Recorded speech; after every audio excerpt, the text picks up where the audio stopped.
Coucou toi, moi je m'appelle Anne et aujourd'hui on va parler de l'histoire de mon adoption.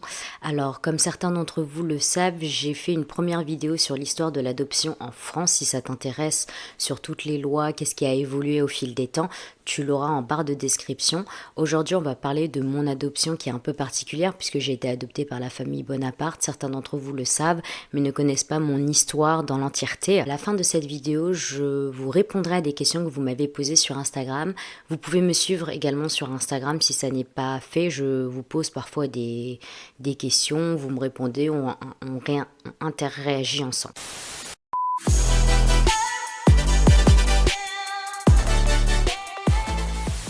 Donc mon histoire commence en 1998 au Vietnam, pendant que la France, elle, gagne la Coupe du Monde. France est championne du monde! Vous le croyez ça? L'équipe de France est championne du monde en battant le Brésil. 3-0, 2 buts de Zidane, 1 but de Petit.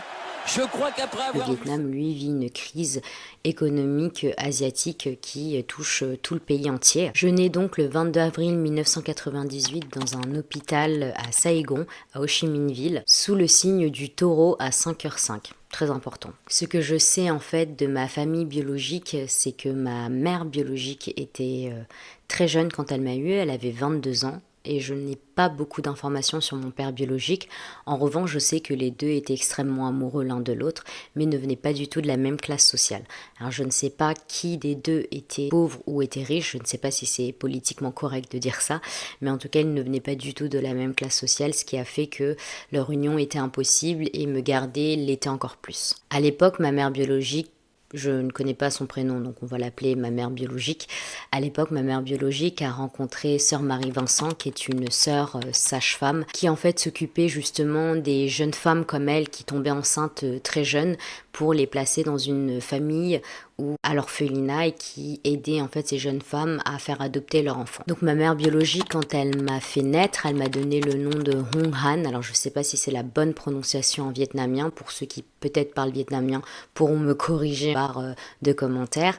Elle m'a donné ce nom qui signifie la grâce de la rose et je l'ai porté pendant du coup toutes les années où j'étais un enfant orphelin. Au tout début de ces années-là, j'ai été élevée à l'hôpital de Saigon où une famille vietnamienne était censée m'adopter. C'est comme ça que ma vie a commencé. Donc j'étais un peu ce qu'on appelle la mascotte. J'étais vraiment la petite chouchou de l'hôpital. Tout le monde s'occupait de moi, les sages-femmes s'occupaient de moi, les infirmières s'occupaient de moi. Et les parents vietnamiens venaient très souvent me rendre visite, parfois m'amener avec eux et me redéposer à l'hôpital. Ce que je sais de cette histoire, c'est que si l'adoption ne s'est pas faite, puisque si aujourd'hui je suis en France, vous vous doutez bien que c'est pas la famille adoptive vietnamienne qui m'a adoptée. Ce qu'il m'a été dit, c'est que si je n'ai pas appartenu à cette famille vietnamienne, c'est parce que le père du père adoptif a refusé mon adoption puisque j'étais devenue déjà trop grande, j'avais presque atteint mes 1 an et qu'il était mieux pour eux d'avoir un bébé nouveau-né. Donc sœur Marie-Vincent, qui elle m'avait gardée pendant toute cette année à l'hôpital, fut complètement déboussolée.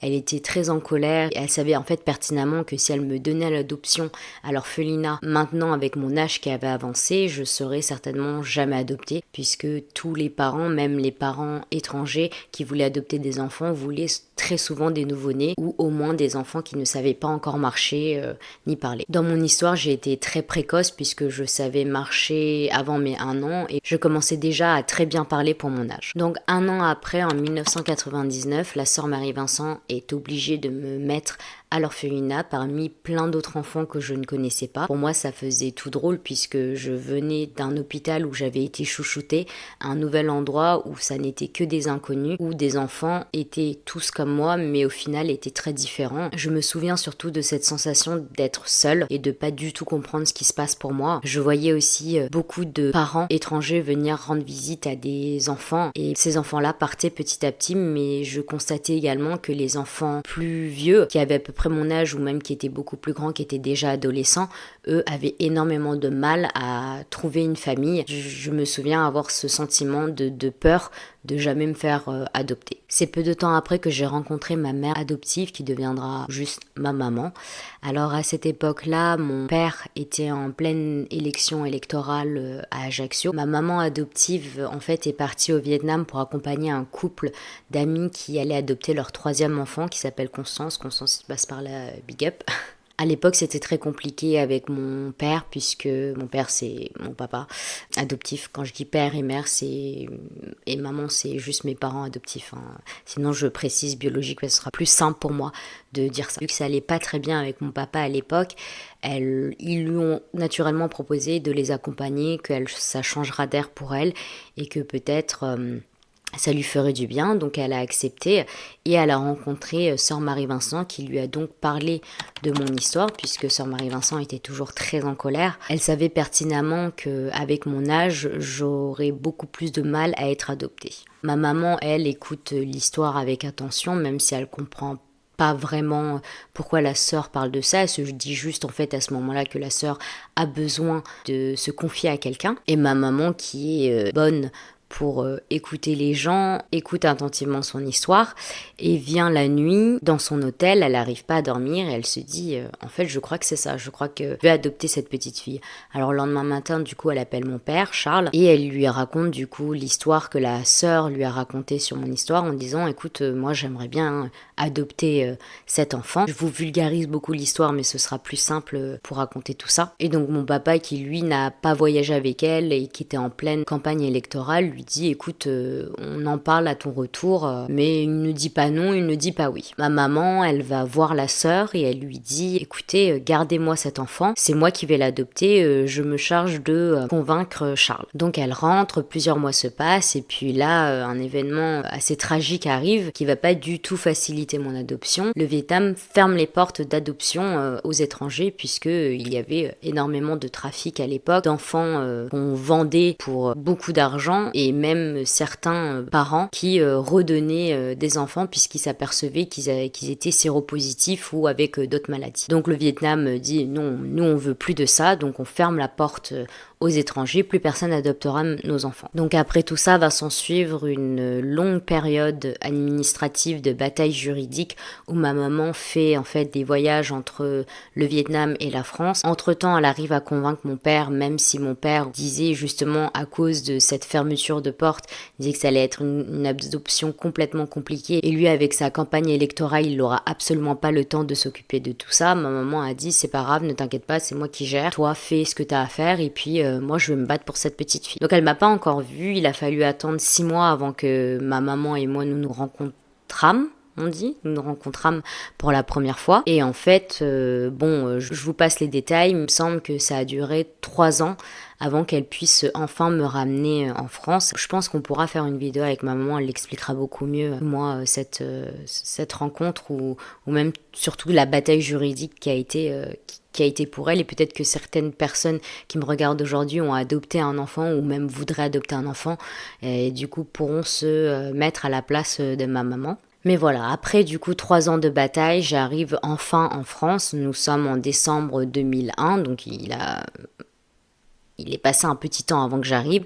Je me souviens que c'était très compliqué aussi puisque plus le temps passait au Vietnam et plus j'avais la sensation que c'était encore une personne qui me mentait, qui n'allait pas m'adopter. Et pour un enfant, 3 ans, dans la tête d'un enfant, ça paraît extrêmement long en fait. On s'en rend peut-être pas compte et encore plus quand c'est un enfant orphelin, on se souvient de beaucoup plus de choses qu'un enfant qui a vécu une enfance à peu près normale, qui a été aimé dès le début, qui n'a pas été abandonné, etc. Je me souviens que ma maman m'a dit que vers la fin, avant que j'arrive en France, c'était très compliqué puisque je ne voulais presque plus lui parler et j'étais presque en train de rejeter en fait cette adoption, pas dans le sens où je ne voulais pas être adoptée, mais dans le sens où j'y croyais plus vraiment. Quand je suis arrivée en France, tout s'est fait très vite puisque j'ai été vite placée dans une maternelle juste en face de la maison. C'est la première fois également que j'ai rencontré mon père puisque mon père n'est jamais venu me rendre visite au Vietnam. Avec sa campagne électorale, il n'avait pas eu le temps de me voir pour la première fois, donc il a fallu attendre un petit moment avant que je rencontre mon père. J'avais rencontré ma sœur aînée puisqu'elle était venue en fait avec sa marraine au Vietnam pour me rencontrer. Donc ça, c'était des visages que je connaissais déjà. Mais c'est vrai que mon père était complètement inconnu pour moi. Et ce qu'on dit souvent de l'adoption, et c'est vrai, c'est que on est tous au même niveau. C'est-à-dire que pendant qu'une femme basiquement enceinte fait le processus pendant 9 mois de découvrir le bébé et que le bébé est né, il a déjà tout ce temps-là où il y a un amour qui s'est déjà construit dans le ventre de la maman. Pour un cas d'enfant adopté, eh bien, c'est un peu différent, surtout pour mon père et moi. Moi, j'avais 3 ans, je sais pas si vous vous rendez compte, mais pour un enfant qui va sur ses 4 ans, on est déjà des grands bébés, on parle, on marche, on sait très bien s'exprimer. Donc c'est très compliqué pour un enfant de cet âge-là de comprendre ce qui se passe et surtout d'intégrer que cet inconnu qui 3 ans auparavant vous ne le connaissiez pas et aujourd'hui cette personne que vous devez appeler papa. Et surtout quand je suis arrivée en France, je parlais complètement vietnamien. Donc il y a eu un grand temps d'adaptation où j'ai dû commencer à apprendre le français. Il paraît par contre que le français je l'ai appris très vite. Au bout de 2 mois je parlais français et puis surtout j'ai fait un rejet total en fait de mes origines. Il a fallu attendre très longtemps que j'admette que je sois aussi en grosse partie vietnamienne. Pendant, je me souviens très longtemps, quand on me posait la question quelle origine j'étais, je répondais française. Et pour moi il était hors de question qu'on parle de mes origines vietnamiennes. J'ai eu un suivi psychologique puisque en France il est obligatoire pour tous les enfants adoptés et pour les parents adoptifs également de suivre en fait un psychologue. Plus j'avançais et plus je comprenais que mon père et ma famille n'étaient pas en fait une famille comme les autres, si on peut dire ça comme ça. Mon père lui passait à la télé, il donnait des interviews, on était photographiés. Il disait juste que c'était peut-être parce qu'il était adjoint maire et que c'était la raison pour laquelle les gens s'intéressaient à lui jusqu'à ce que j'apprenne l'existence de Napoléon.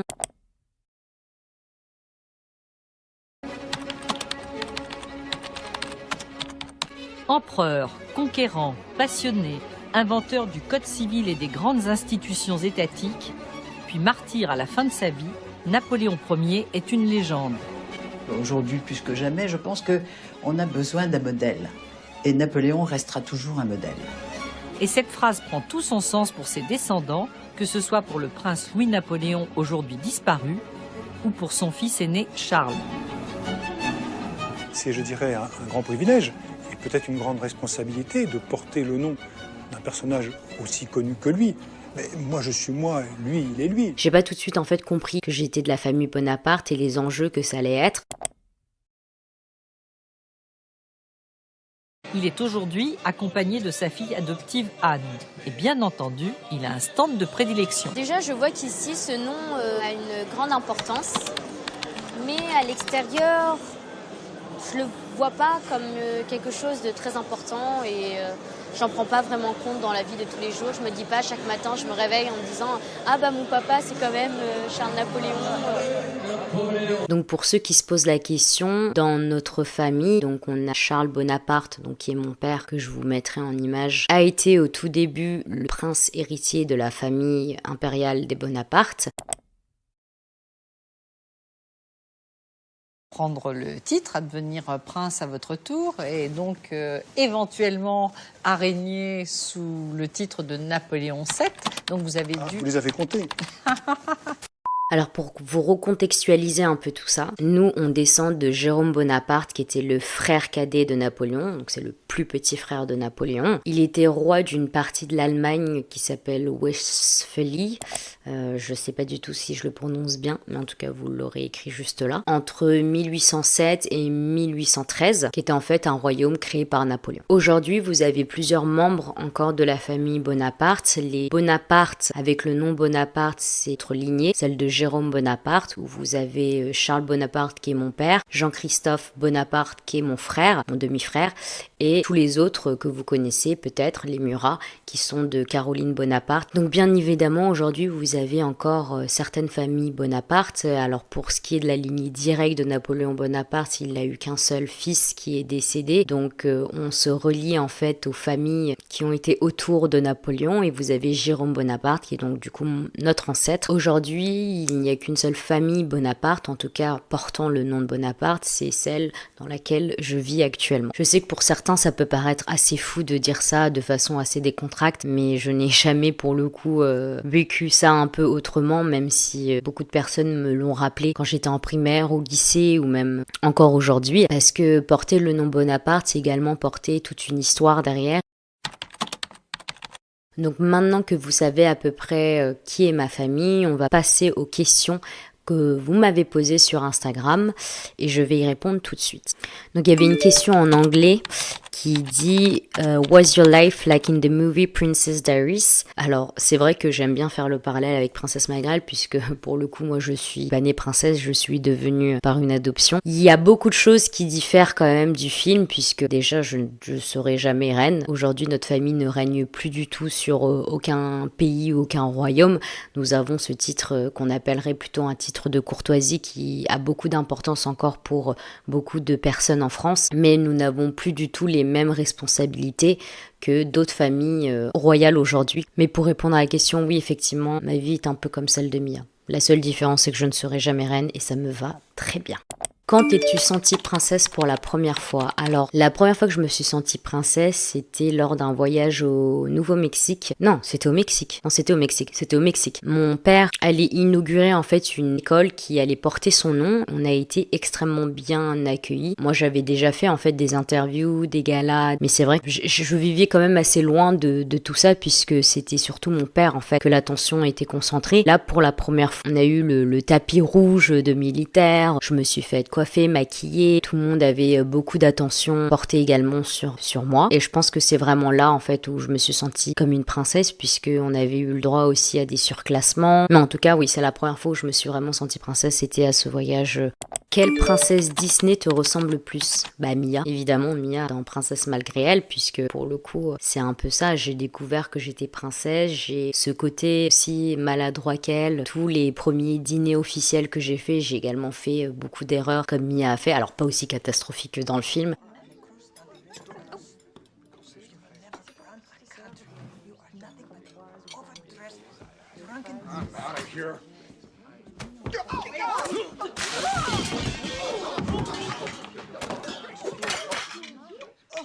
I'm sopping.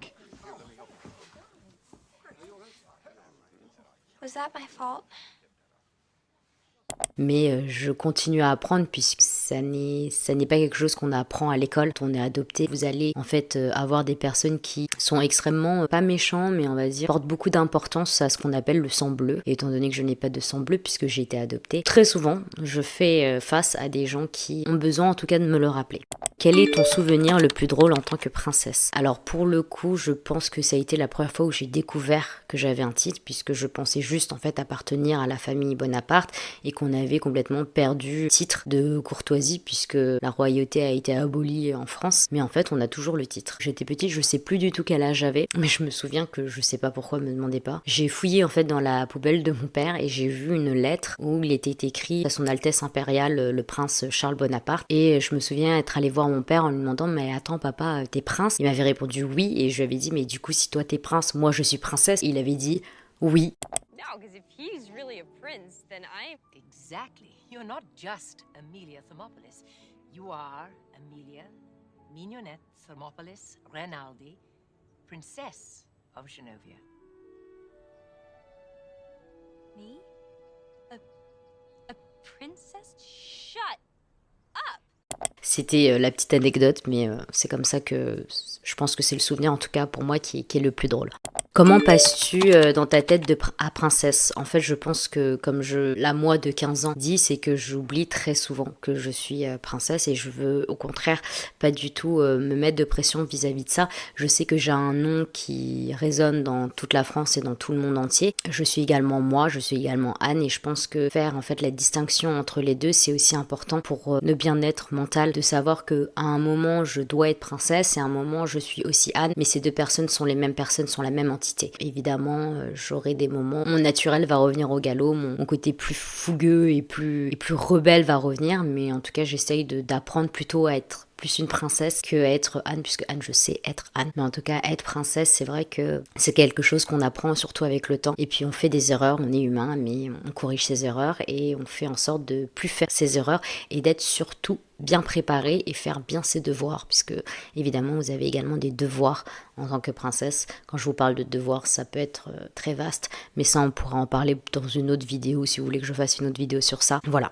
Alors ça, j'ai beaucoup aimé, c'est Félix qui me demande: vis-tu parfois du snobisme de la part du milieu aristocratique? C'est oui, comment? La réponse, je crois Félix que tu la connais, c'est oui, et pas que dans le milieu aristocratique. Depuis mon enfance, je vis ça. J'ai été harcelée quand j'étais enfant puisqu'on ne me croyait pas.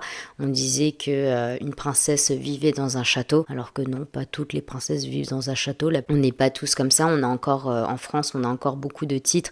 On a encore des ducs, des princesses, des duchesses, des comtesses, des baronnes.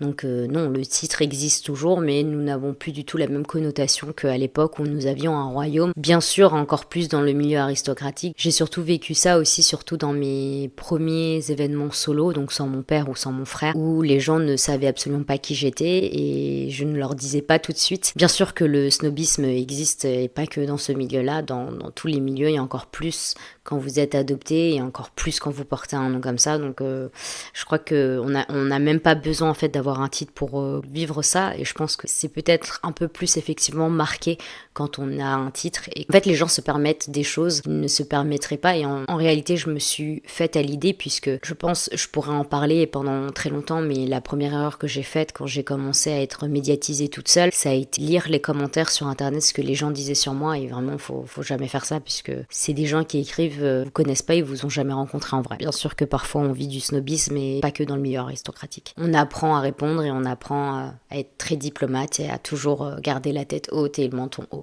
Diane me demande si je suis proche de mes grands-parents. Alors si tu parles de mes grands-parents du côté de ma maman, j'ai été très proche. Du côté de mon père, pas trop. En fait, mon grand-père, déjà, je l'ai pas connu puisqu'il est décédé avant que j'arrive en France. Et ma grand-mère, malheureusement, dans les milieux aristocratiques, nobles, je dirais même plus, dans les milieux nobles, on est très pudique des sentiments. Même avec mon père, on se dit pas très souvent je t'aime, on se fait quasiment jamais de câlins, même si on n'a pas du tout de mauvais liens ou quoi que ce soit.